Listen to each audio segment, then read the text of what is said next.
Engineer صاحب تو کہتے ہیں جی یا علی مدد سے بات ہوگی بس خالی اور کسی پہ ہوگی نہیں. ابو بکر عمر کی خلافت کو کیا ہو گیا؟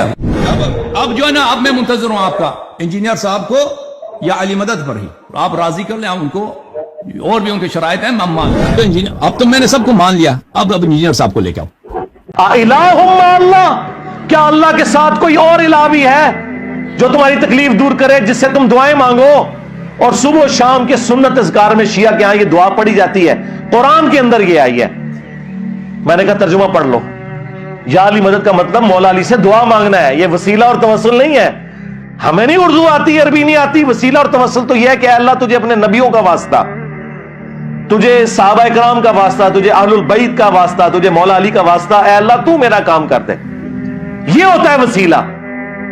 وسیلہ یہ ہوتا ہے کہ یا علی مدد آپ میری مدد کریں. یہ وسیلہ توسل نہیں ہے، یہ استعانت ہے. انجینئر صاحب تو کہتے ہیں جی یا علی مدد سے بات ہوگی بس خالی اور کسی پہ ہوگی نہیں. ابو بکر عمر کی خلافت کو کیا ہو گیا؟ اس پہ کیوں نہیں ہو سکتا؟ نہیں، چلے یا علی وہ مدد. بات کے مسائل ہیں، پہلے یا علی مدد بس. وہ اصل تو وہ پہلے کے مسائل وہ ہیں نا. اصل خلافت اصل مسئلہ ہے. توحید وغیرہ پہ جو اگر اختلاف ہے وہ تو اس کے بعد ہے، خلافت کے بعد. انجینئر صاحب کہتے ہیں جس کی توحید ٹھیک ہے تو باقی چھوڑو سب کچھ. ٹھیک ہے توحید ہی نہ ہو فائدہ کیا. ٹھیک ہے میں یا علی مدد مان لیتا ہوں، لیکن توحید میں صرف یا علی مدد نہیں ہے.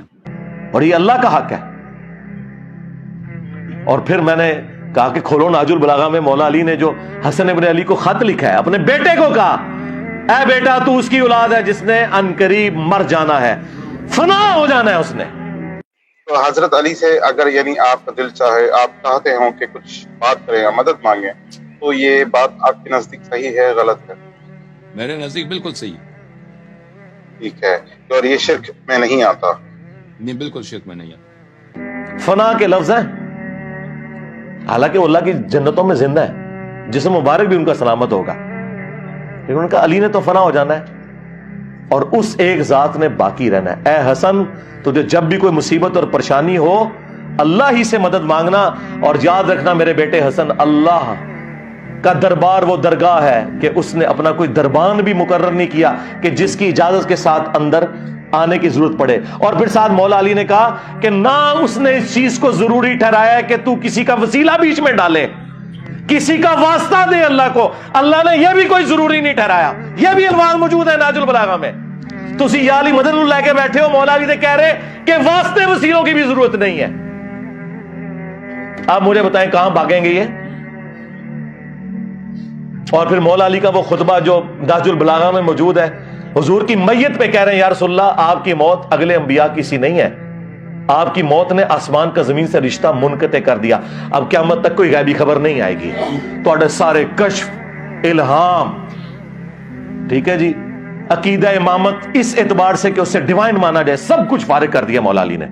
اگر مولا علی کہہ رہے ہیں کہ آسمان سے خبر ختم ہو چکی ہے، مولا علی کو اگر خبر نہیں آ رہی تو بعد والے تو شاہی کوئی نہیں. پھر آج کوئی بابا آگے دعویٰ کرتا ہے جی منو فلاں آیا ہو گیا تے ہو گیا. اور دوسرا انہوں نے کہا یا رسول اللہ اگر آپ نے ہمیں منع نہ کیا ہوتا تو یہ جو غم ہم پر آیا ہے نا، ہم اپنی جان یہاں دے دیتے رو رو کے، ماتم بھی فارغ ہو گیا. تو آپ اندازہ کریں ان کے اصول اور مبادی کے اوپر یہ سارے کے سارے معاملات میں لے کے چلا. مدد لینا دیکھیں اللہ تعالیٰ قرآن مجید میں فرماتا ہے وَلَا تَقُولُوا لِمَنْ يُقْتَلُ فِي سَبِيلِ اللَّهِ أَمْوَاتٌ بَلْ أَحْيَاءٌ عِنْدَ رَبِّهِمْ يُرْزَقُونَ، کہ وہ لوگ جو اللہ کے راستے میں قتل ہو جاتے ہیں ان کو موت مردہ نہ کہو، بلکہ وہ اللہ کے نزدیک ہیں، اللہ کے نزدیک ہیں اور ان کو اللہ کی جانب سے رزق ملتا ہے، اللہ کے نزدیک زندہ ہے. اور جی شہید زندہ ہے، جی قرآن میں آیا ہے تو زندہ سے مانگ سکتے ہیں. تو سر شہید کی بیوہ پھر نکاح کیوں کرتی ہے؟ ہاں تانوں تے ادھی گل دسی سی نا، پوری گل تے کسی نے دسی نہیں. شہید زندہ ہے، زندہ سے مانگ سکتے ہیں، شہید زندہ ہے، زندہ سے مانگ سکتے ہیں.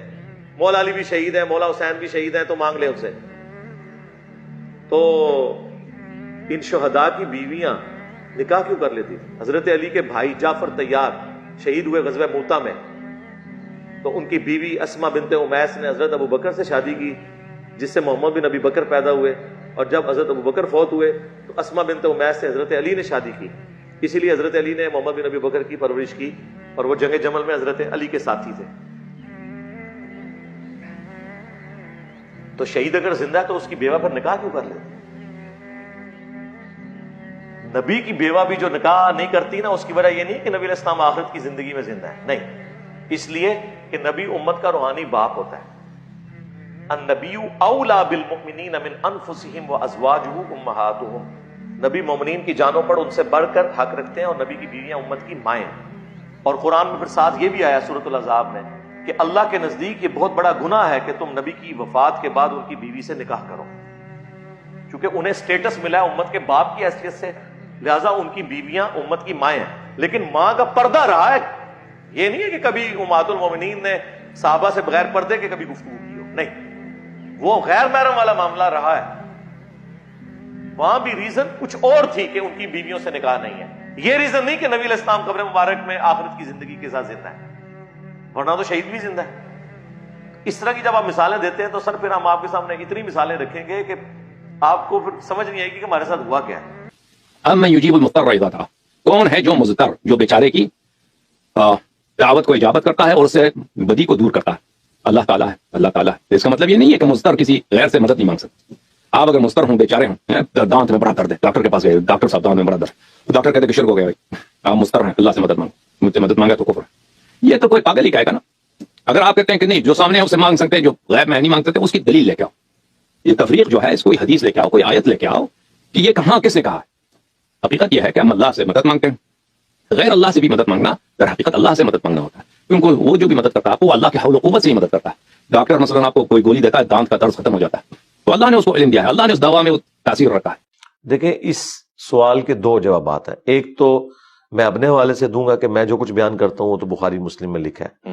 اگر اسے کوئی توہین رسالت یا توہین بنو امیہ، اور بنو امیہ سے مراد ادر دین عثمان ابن عفان اور عمر بن عبدالعزیز شمار کرتا ہے تو وہ کرتا رہے، وہ تو توہین کے اوپر ہمیں فخر ہے. اگر بخاری اور مسلم میں کوئی چیز آئی ہے وہ تو نبی علیہ السلام کے فرامین ہے. اور اگر اس توہین سے مراد کوئی وہ لے رہا ہے جو کہ شیعہ علماء لیتے ہیں، کہ وہ کہتے ہیں کہ انبیاء کرام کے حوالے سے ایسے واقعات موجود ہیں جن کے اوپر گرفت ہے، تو ہم کہتے ہیں وہ واقعات سامنے لے کے آئیں. ہم اسی اصول اور مبادی کے اوپر آپ کی کتابوں سے واقعات نہیں نکالیں گے، ورنہ اگر ہم وہاں سے نکالیں تو وہ اس سے کئی گنا زیادہ نکال سکتے ہیں، اور آپ کے پاس بھاگنے کا راستہ صرف یہ ہوگا کہ آپ یہ کہیں گے کہ ہمارے اصول محدثین پہ یہ صحیح نہیں ہے، اگرچہ آپ صحیح بھی مانتے ہو.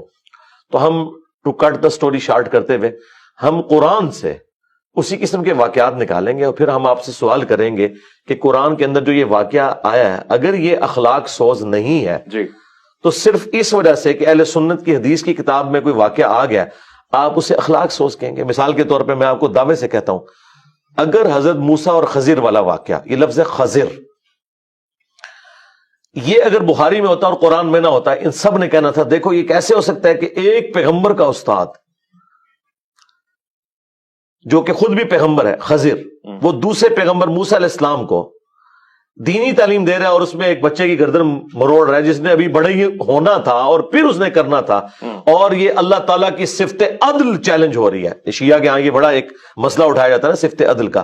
یہ صفت عدل چیلنج نہیں ہو رہی اس کے اندر کہ ایک بچہ جو ابھی بڑا ہی نہیں ہوا اسے پہلے ہی گردن مروڑ دی ہے.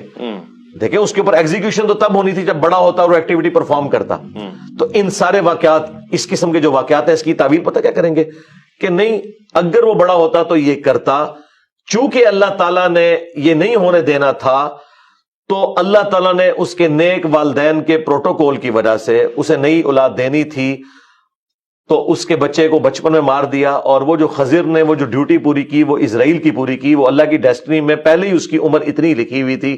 یہ ساری کی ساری کرالز بنائیں گے، آپ 50 کرالز بھی بنا لیں. اچھا، اس کو آپ دنیا کی کسی بھی عدالت میں لے جائیں اس واقعے کو، وہ پہلا سوال ہی عدل کے پوائنٹ آف ویو سے کریں گے کہ ایک بچہ ابھی بڑا ہوا ہی نہیں، اس نے کوئی ایکٹیویٹی کی نہیں ہے، اور اس کی بنیاد کے اوپر جو اس نے ابھی گناہ کرنا تھا ابھی کیا نہیں ہے، گردن مروڑ دی ہے.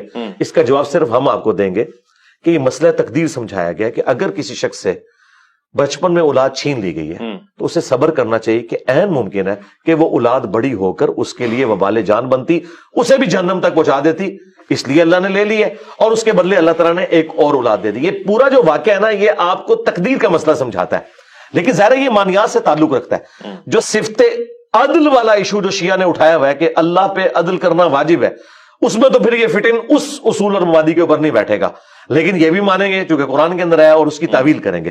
تو اس طرح بخاری اور مسلم میں بھی جو واقعات آتے ہیں ان کی تعویل کی جائے گی.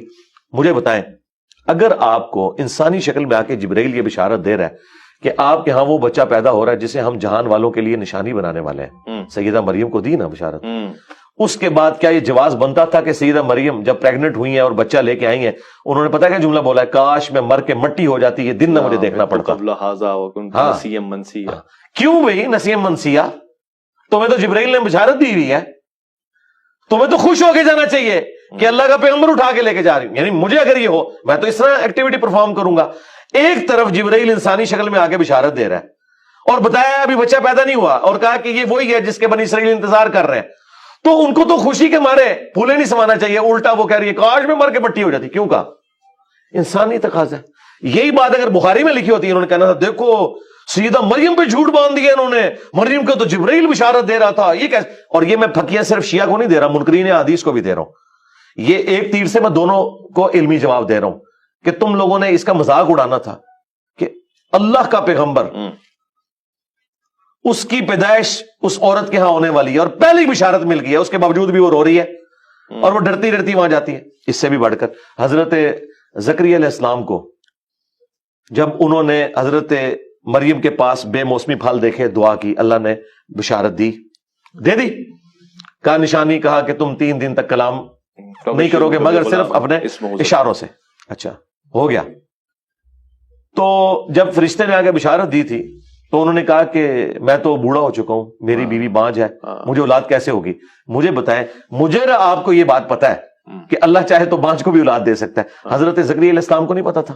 پتا تھا. ایک انسانی تقاضا، انسان کو ہمیشہ کیوریوسٹی رہتی ہے کہ یار یہ کیسے ہوگا، کوئی نئی بیوی آئے گی. اب یہ میں تعویل کر رہا ہوں، قرآن میں نہیں یہ تعویل لکھی ہوئی، یہ میں تعویل کر رہا ہوں. یا یہی بیوی اللہ تعالیٰ میرے لیے اس کو صحیح کر دے گا، یہ تو مطلب اس چکر میں پڑنے کی ضرورت نہیں ہے. اور دیکھیں وہ فرشتے نے بھی جو جستا جواب دیا ہے نا، انہوں نے کہا کہ تو بھی تو زکریا کوئی شے نہیں تھا، اللہ نے تجھے بنایا تھا، تو اللہ تعالیٰ تجھے کیا اولاد نہیں دے سکتا؟ ٹھیک ہے نا. تو اس طرح کے واقعات اگر احادیث میں آئے ہوتے ہیں، انہوں نے مذاق اڑانا تھا. دیکھو جی پیغمبر کا اسٹیٹس ہو سکتا ہے کہ وہ دعا مانگے اور قبول ہو جائے اور آگے سے وہ چھوٹی چھوٹی باتیں کرے. ٹھیک ہے. اسی طریقے سے آپ دیکھیں جو 2 کووں کا واقعہ ہے سورۃ المائدہ کے اندر، جب قابیل نے حابیل کو قتل کیا تو اسے اب سمجھ نہیں آ رہی تھی، پہلا قتل تھا کہ اس میں نے لاش کے ساتھ کیا کرنا ہے، تو اللہ تعالیٰ نے قرآن کے الفاظ ہیں 2 کوے بھیجے اور پھر فل ان دی بلینکس ہے، وہ تورات میں پوری تفصیل موجود ہے لیکن وہ فٹ ان بیٹھ رہی ہے کیونکہ اینڈ پہ وہ جملے بولتا ہے کہ میں تو کوے کی مانند بھی نہ ہو سکا کہ اپنے بھائی کی لاش کو چھپاتا. اس کا مطلب ہے جو تورات میں اور اسرائیلی روایتوں میں آیا کہ وہ جو کوے لڑے ان میں سے کوا مرا، دوسرے نے اس کی قبر چونچ سے کھودی اور اسے دفنایا. اس کے علاوہ کوئی اور چیز فٹ ان نہیں بیٹھتی کہ میں کوے کی مانند بھی نہیں ہو سکا کہ میں اپنے بھائی کی لاش چھپا سکتا. یہ الفاظ تو قرآن میں تھے. اس کا مطلب ہے کہ وہ بات بالکل درست ہے کہ ایسا ہی ہوا ہوگا. اب یہ واقعہ بخاری میں لکھا ہوتا نا تو انہوں نے کہنا تھا جی یہ کوے کہاں پائے جاتے ہیں جی جو اپنے مردوں کو دفناتے ہیں؟ یہ تو ہے ہی لاجیکل واقعہ ہے. جسے وہ کہتے ہیں جی بخاری میں لکھا ہوا ہے کہ وہ بندروں نے سنسار کیا تھا، تو ہم ان کو کہتے ہیں بھائی جہاں وہ کوے پائے جاتے ہیں نا جس جنگل میں، وہاں پہ یہ والے بندر بھی پائے جاتے ہیں. تو اس طرح کے کئی واقعات ہیں جو میں قرآن سے پیش کر سکتا ہوں. مثلا موسیٰ علیہ السلام، ان کی والدہ کو بشارت دی گئی ہے کہ بچہ پیدا ہوگا، اپنے پانی میں ڈال دینا سب کچھ. قرآن تو کہہ رہا ہے کہ وہ جو بھی بچہ پیدا ہوتا تھا فرعونی قتل کر دیتے تھے. اچھا موسیٰ علیہ السلام کو انہوں نے کیوں نہیں قتل کیا؟ یہ کہیں گے جی پانی میں بہا دیا. مسنگ لنکس میں آپ کو جو بتا رہا ہوں بھائی پانی میں تو بہا دیا، لیکن وہی عورت واکنگ ڈسٹینس پہ فرعون کے گھر جاتی ہے اور کہتی ہے کہ جی میں تمہیں ایک ایسا گھر بتاتی ہوں کہ جہاں یہ دودھ، اچھا یہ دودھ والا معاملہ آج کے دور میں تو آپ کہہ سکتے ہیں ادویات ہیں، اس زمانے میں تو ایسا نہیں ہوتا تھا. ویسے یہ ماں ام موسیٰ ہیں یا موسیٰ علیہ السلام کی بہن ہے مریم جو وہاں اس فرعون نہیں، وہ تو بہن گئی ہے نا، وہ کہتی ہے میں خبر دیتی ہوں ایسے گھر کی. اچھا اب وہ جو خبر دی اس گھر کی، اس گھر والے سے کہیں فرعون نے نہیں پوچھا کہ بھائی تیرا دودھ کہاں سے اترا ہے، تیرا بچہ کدھر ہے جو پیدا ہوا تھا، وہ کدھر غائب کیا، کہ یہ وہ بچہ تو نہیں. اب یہ سارے مسنگ لنکس ہیں. کس طریقے سے ان کی عقل معاف ہوئی. ان ساری چیزوں کے اوپر ہم فل ان دی بلینکس خود کرتے ہیں کہ اللہ تعالیٰ نے کوئی معجزانہ معاملہ کر دیا ہے کہ ان کی عقل جواب دے گی، اس طرح ان کا دھیان ہی نہیں گیا، لیکن قرآن میں تو نہیں موجود نا. یہ کیوں کرتے ہیں؟ فٹ ان بٹھانے کے لیے. ٹھیک ہے. تو اس طرح احادیث کے معاملے میں بھی تعویلات ہاں کریں گے. تعویلات, ہاں جہاں 180 ڈگری آ جائے اسٹیٹمنٹ وہاں تعویل نہ کریں. اچھا 180 ڈگری یہ ہے کہ قرآن ایک بات کر رہا ہے, بالکل اس کے اپوزٹ کوئی اور بات ہو رہی ہو, پھر 180 ڈگری ہوگی. اچھا. اگر قرآن اس بات میں خاموش ہے اور سنت اس کی تفصیل کوئی بیان کرتی ہے, مثلا قرآن میں یہ تفصیل نہیں آئی کہ یہ واقعہ موسیٰ اور خضر کا کیوں ہے, لیکن بخاری میں موجود ہے کہ حضرت موسیٰ علیہ السلام سے بھرے مجمع میں کسی نے پوچھ لیا تھا کہ اس وقت سب سے بڑا عالم کون ہے, تو انہوں نے کہا کہ میں ہوں. یہ بات تو ٹھیک کی تھی انہوں نے, وقت کا پیغمبر سب سے بڑا عالم ہوتا ہے, لیکن اللہ تعالیٰ ان کی اس حیثیت کے مطابق یہ ایکسپیکٹ کر رہا تھا کہ سب سے پہلے وہ اللہ کا ذکر کریں. دیکھیں نا, آپ میرا تعارف کرواتے ہیں, میں جواب میں پہلا جملہ کیا بولتا ہوں, لا حول ولا قوت الا باللہ, اس کے بعد دروشی پڑھ کے پھر اپنی بات شروع کرتا ہوں. خدا کو شامل کیے بغیر آپ آگے نہیں جا سکتے. ہمارے نبی علیہ السلام سے ایک دفعہ اوور لک ہو گیا, انشاءاللہ کہنا بھول گئے, وہی نہیں آئی, پھر قرآن میں آیا کہ نبی کبھی آپ نے یہ نہیں کہنا میں یہ کام کل کروں گا سورۃ الکہف میں, جب تک انشاءاللہ نہ کہیں. امت کی تعلیم ہوئی. تو اس طرح کے معاملات جو بشری تقاضے ہیں وہ انبیاء کے ساتھ اٹیچ ہیں, یہ ذہن میں رکھیے گا. انبیاء فرشتوں کی طرح نہیں ہے معصوم, نہ وہ روبوٹ ہیں. اچھا ہاں, ان کے اندر شر اور خیر دونوں مادے موجود ہیں. انبیاء کی عصمت میں اور فرشتوں کی عصمت میں بھی فرق ہے. ہاں, شر اور خیر دونوں مادے موجود ہیں, لیکن اللہ تبارک و تعالی ان کا خیر ایسا غالب کرتا ہے کہ ان کا شر ختم ہو جاتا ہے. جیسے نبی علیہ السلام جب معراج پہ جانے لگے تھے تو بخاری مسلم میں ہے کہ آپ کا سینہ چاک کر کے تو دل میں سے وہ لوتھڑا نکالا گیا اور کہا کہ یہ دنیا کا حصہ تھا. ایک 12 سال کی عمر میں بھی آپ کا اس طرح کا سینہ چاک ہوا. اس طرح کے سارے معاملات, تو یہ دیکھنے کی ضرورت ہے, یہ اس کو کوئی گستاخی نہ بنا لے, کوئی اور معاملات نہ لے کے چلے. یہ بڑے ڈیفیکلٹ ٹاپکس ہیں اور ان کے اوپر گستاخی کے فتوے ایک دوسرے کے اوپر لگانا یہ بڑا آسان کام ہے. ہم سے بھی کوئی آگے پوچھے تو ہم بتائیں گے بھائی یہ اس طرح نہیں بات, یہ یوں لکھی ہوئی ہے. سامنے نہیں ہے تو اس سے مدد نہیں مانگ سکتے, یا کوئی اور دوسری آیت میں بھی نہیں ہے, کسی حدیث میں بھی نہیں ہے اس طرح یہ تفصیل کہ اگر سامنے ہے تو مانگ سکتے ہیں, اگر پیچھے ہے غیب میں تو نہیں مانگ سکتے. آیت تو مطلق ہے, دونوں کو صورتوں کو شامل ہوتا ہے, چاہے اس دنیا میں ہو, چاہے ٹیلی فون پر ہو, پردے کے سامنے ہو, پردے کے پیچھے ہو, یا عالم غیب میں ہو, کسی طرح بھی ان سے مدد نہیں مانگ سکتے. تو آیت کا مطلب یہی ہوا, مطلق ہوا. اس کی تفصیل کیوں نہیں بتائی رسول اللہ صلی اللہ علیہ وسلم نے کسی حدیث میں یا کسی دوسرے آیت میں, اور 700 سال تک ابن تیمیہ کے آنے تک مسلمانوں کو کیوں نہیں پتا چلا؟ اگر واقعا آیت کا مطلب یہی ہے, کوئی دوسرا بیوقوف ہے, امت کے رسول اللہ صلی اللہ علیہ وسلم کے امتی نہیں تھے, ان کو کیوں نہیں پتا چلا اس آیت کی تفسیر؟ سمجھ میں آ رہے ہیں آپ بات کو؟ آیت تو پڑھنا ایاک نعبد و ایاک نستعین, اور اس کی تفسیر میں لکھنا کہ یا علی مدد بھی ثابت ہوتا ہے, عبد القادر جیلانی کو پکارنا بھی ثابت ہوتا ہے, یہ تو بالکل 180 ڈگری رزلٹ ہے نا, اور یہ تو صراحتاً شرک ہے. وہ بالکل واضح قرآن میں آیت ہے. کہتے ہیں جی آپ نے یہ تو بتا دیا کہ صرف اللہ ہی سے دعا مانگیں گے, اللہ کے سوا کسی اور سے دعا نہیں مانگیں گے, یہ کہاں لکھا ہے؟ جی لکھا ہوا ہے, پہلے زمانوں میں نہیں لکھا ہوا تھا. پہلے آپ کے اوپر کوئی اللہ نے ایسی چیز مسلط نہیں کی تھی جو آپ کے ان شیطانی وسوسوں کا علاج کرتی, اب اللہ نے مسلط کر دی ہے. لکھا پرانا ہی ہوا تھا, نکالا میں نے. سورۃ النمل کی آیت نمبر 62, امن یجیب المضطر اذا دعا, بھلا بتاؤ تو کون ہے جو اضطراب اور پریشانی میں گھرے ہوئے شخص کی دعا کو سنتا ہے,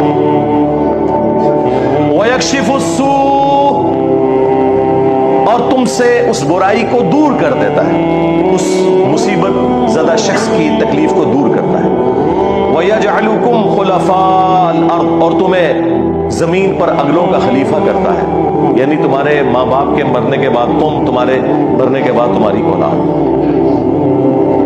الہم مع اللہ, کیا اللہ کے ساتھ کوئی اور معبود بھی ہے جس کی یہ کوالٹیز ہوں؟ قلیلا ما تذکرون, بہت کم ہی تم نصیحت حاصل کرتے. یہ آیت اس بات کا ثبوت ہے کہ اللہ کے سوا کسی اور ہستی کے بارے میں یہ عقیدہ رکھنا کہ وہ دعاؤں کو سنتا ہے اور مشکل کو دور کر دیتا ہے, گویا کہ اسے خدا بنانے کے, الہ بنانے کے, معبود بنانے کے مترادف ہے. اس کے بعد کسی آیت کی ضرورت نہیں.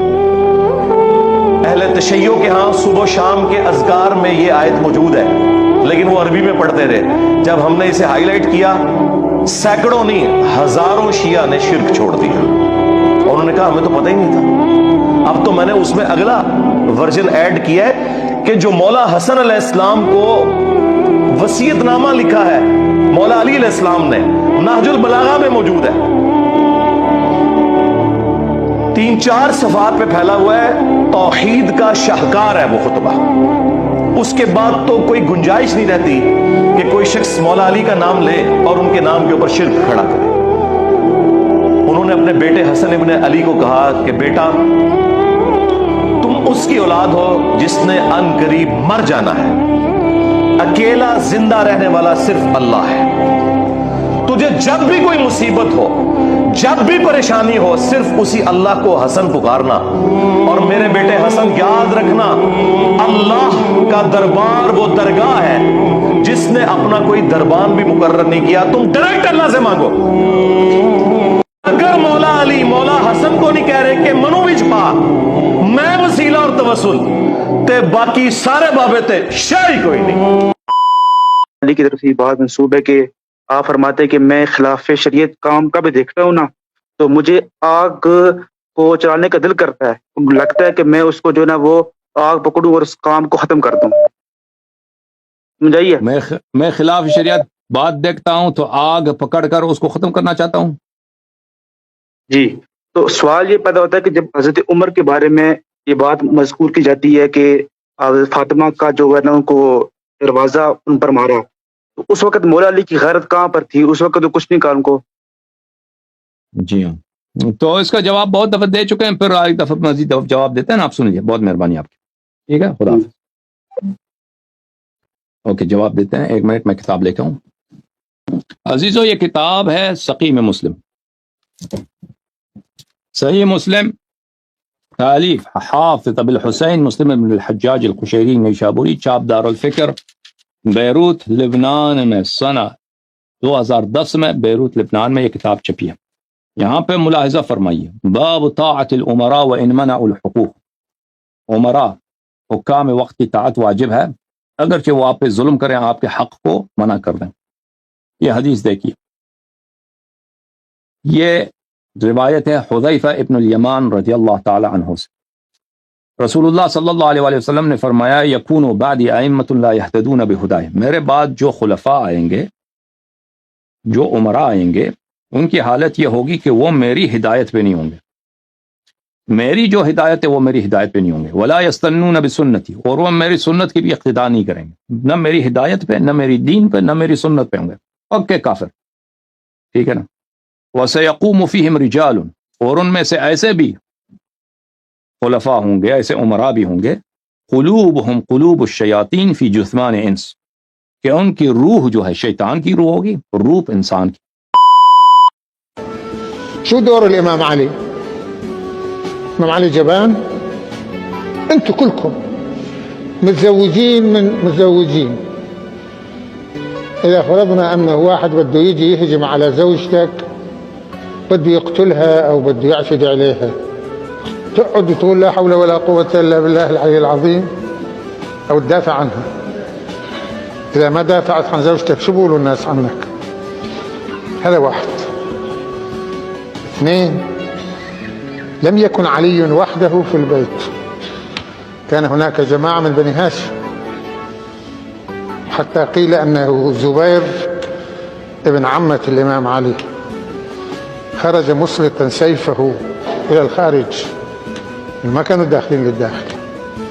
هؤلاء هم أيضا في تركون الزهراء، هذا بيكسر لها ضلعها وهذا ينقصها بالسيف وهذا ما يدخل البسمار بصدرها مثل ما بيقولوا مسمار هيك مزنجر، ما بعرف هذا معقول؟ هذا فكروا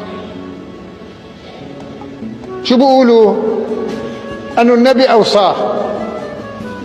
يعني شو معنى النبي أوصاه؟ قال له يا علي قبل ما يموت، إذا يقتلون بنتي حرام عليك تدافع عنها. في واحد عقل عنده عقل يتصور هالشيء؟ أدري موسى معقول النبي بيقول له أنه إذا بدهم يقتلوا بنتي التي هي حبيبة رسول الله أنك لا تدافع عنها؟ ولذلك أنا قلت يا عمي أنا والله هالمسألة ما مقتنع فيها. علامہ خوئی جو ہیں اہل تشیع کے، وہ بھی کذاب سمجھتے ہیں اسے. شیعہ کے نزدیک بھی جھوٹا راوی ہے، لیکن یہ سودا چونکہ وہ ذاکرین نے بیچنا تھا، اور مجھے دکھ ہے بعض علماء بھی یہ سودا بیچ رہے ہیں شیعہ کے. ان کو تو کم از کم شرم و حیا کرنی چاہیے کہ اس کی سند ثابت بھی ہے کہ نہیں. پہلے تو سند کے ساتھ واقعہ ثابت کریں، اگلی بات تو بعد میں ہوگی. جب ایک چیز ثابت ہی نہیں ہے اور آپ وہ سودا بیچ رہے ہیں اور اتنی بڑی بات کر رہے ہیں، بالکل جھوٹا واقعہ ہے یہ. کوئی سیدنا عمر قاتل فاطمہ نہیں ہے، ورنہ مولا علی پوری زندگی کبھی بھی کمپرومائز نہ کرتے ہیں. مولا علی کو یہ حدیث نہیں پتا تھی؟ بخاری مسلم دونوں میں حدیث ہے، فاطمہ میرے جگر کا ٹکڑا ہے، جس نے فاطمہ کو تکلیف دی اس نے مجھے تکلیف دی، اور جس نے فاطمہ کو قتل کیا ہو مولا علی اس کے ساتھ ہو، اور اپنی بچی کا رشتہ ام کلثوم کا اس کو دے دیں۔ اور یہ وہ چیز ہے جو شیعہ کی کتابوں میں موجود ہے۔ وہ تعویل کرتے ہیں کہ جی وہ زبردستی لیا تھا، انکاری کوئی نہیں ہے۔ ذاکرین انکاری ہو جائے، ذاکرین تو ہے ہی جاہل ہے نا، ان کے پاس تو علم ہے ہی نہیں ہے۔ حضرت عمر چاہتے تھے میری اہل بیت کے ساتھ نسبت کام آئے مجھے قیامت والے دن، تو حضرت علی سے ان کی بچی کا رشتہ مانگا۔ تو اس طرح ہوتا۔ پھر حضرت علی رضی اللہ تعالیٰ عنہ چیف جسٹس کا عہدہ قبول کرتے حضرت عمر کے دور کے اندر کہ تو میری بیوی کا قاتل ہے تو ہاں میں تیرا عہدہ قبول کرتا ہوں۔ اور ناج البلاغہ سے میں نے خطبہ بتایا، جنگ قادسیہ میں جانے سے روکا ہی مولا علی نے کہ عمر اگر تو مارا گیا تو پیچھے ہمارا ستیہ ناش ہو جائے گا۔ ان کی جان کو قیمتی سمجھتے ہوتے اپنے بیوی کی قاتل، اور بیوی نہیں صرف جنتی عورتوں کی سردار۔ بخاری مسلم میں حدیث ہے میری بیٹی فاطمہ جنتی عورتوں کی سردار ہے، اور ترمذی میں آگے الفاظ ہیں حسن و حسین جنتی نوجوانوں کے سردار ہیں۔ مجھے لوگ کہتے ہیں حسن اللہ یادی کو جواب دوں، میں کیا جواب دوں اس کو؟ ٹھیک ہے، میں جواب دوں گا تو آپ میرے پر 295C لگائیں گے۔ آپ لوگ جواب دینا، لوگوں سے لاکھوں روپے چندہ آپ لوگ لیتے ہیں، ٹھیک ہے جی، دین کی خدمت کے نام کے اوپر پوری قوم کو آپ نے آگے لگایا ہوا ہے۔ تو جب آپ کے اوپر اہل سنت کے منہج پہ کوئی حملہ ہوتا ہے تو مجھے کہتے ہیں آپ جواب دیں، جواب بھی آپ دیں نا۔ انصاب الاشراف جو ہے وہ امام بلازری المتوفا 289 ہجری کی کتاب ہے، جو پہلے 300 سال کے محدثین میں سے ہیں، لیکن اس کتاب کی صحت کے اوپر اتفاق نہیں ہے۔ شیخ زبیر لزئی صاحب تو اپنی وفات سے پہلے اپنے رسالے میں اعلان برات کر گئے ہیں اس کتاب سے، کیونکہ ان کا موقف یہ تھا کہ اس کتاب کے اندر صرف آپ کو آل امیہ کو بچانے کے لیے روایتیں نہیں ملیں گی، بلکہ اس روایت میں تو حضرت معاویہ کو بچانا بھی مشکل ہو جائے گا۔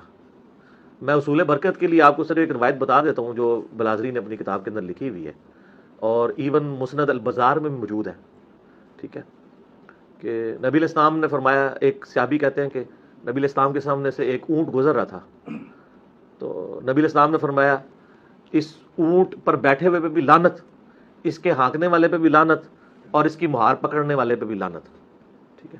اب مسند البزار میں ان تینوں کے نام نہیں، بس اتنی روایت لکھی ہے، اور یہ روایت مجموع الزوائد میں امام حیثمی ابن حجر اسقلانی کے استاد نے بھی لکھی ہے۔ میں ان اماموں سے پوچھتا ہوں یہ آپ نے دین کی کون سی خدمت کی ہے یہ روایت لکھ کے، کہ آپ کتاب یہ لکھ روایت یہ لکھ رہے ہیں کہ اونٹ پہ بیٹھے ہوئے پہ بھی لعنت، ہانکنے والے پہ بھی لعنت، اور اس کی مہار پکڑنے والے پہ بھی لعنت، اور حدیث ختم۔ بتائیں نا کون ہے وہ بندہ، تو چھوڑ، تو بلازری نے بتا دیا نا کون ہے، ٹھیک ہے۔ تو ہم کوڈ ورڈ میں آپ کو بتا دیتے ہیں، وہ اونٹ کے اوپر امیر شام کے والد محترم بیٹھے ہوئے تھے، اور اونٹ کو ہانکنے والے جو ہیں وہ امیر شام خود تھے، اور مہار پکڑنے والے امیر شام کے ایک بھائی تھے۔ تو یہ بلازری نے لکھا ہے، تو آپ ٹھیک لے لیں بلازری سے، یہ اور بھی بہت کچھ لکھا ہے اس نے۔ تو شیخ زبیر صاحب جو ہے نا پھر اس لیے کہتے تھے کہ اگر بلازری کی کتاب انصاب الاشراف سے اس طرح روایتیں لینا شروع کر دیں گے نا ہم، تو ہمیں پھر ابھی تک تو ہم کا دفاع صحابیت کی وجہ سے کر رہے ہیں، پھر معاملات کچھ اور نکلنے شروع ہو جائیں گے، ٹھیک ہے نا۔ تو یہ کتاب فراڈ ہے۔ اس کے علاوہ تاریخ دمشق میں بھی باقی جگہوں میں موجود ہے۔ شیخ زبیر صاحب نے اپنی کتاب جو فضائل صحابہ میں نا یہ روایت لکھ کے نا انہوں نے لکھا کہ حلال بن یساف تک اس کی سند صحیح ہے۔ حلال بن یساف کا واقعہ کربلا میں ہونا ثابت نہیں ہے، اس زمانے کا آدمی ضرور ہے وہ، لیکن انہوں نے اپنی جان چھڑائی، انہوں نے لکھا کہ سند اس کی صحیح ہے الا حلال بن یساف، اور یہ ان کا پرانا موقف تھا۔ بعد میں تو انہوں نے مرنے سے کچھ مہینے پہلے الحدیث رسالے میں لکھ دیا کہ انصاب الاشراف کا اپنے مصنف سے ہونا ہی ثابت نہیں ہے، لہٰذا تو وہ اب میں مکتبہ اسلامیہ والے سے کہوں گا سر وہ فضائل صحابہ میں جو آپ نے یہ کہانی لکھی ہے نا 3 شرائط والی حضرت حسین کے چیپٹر میں، وہ کاٹ دو، وہ تو شیخ زبیر صاحب وفات وقت توبہ کر چکے تھے، اون تک چھاپ رہے ہو، نکال دیں وہ، ٹھیک ہو گیا جی۔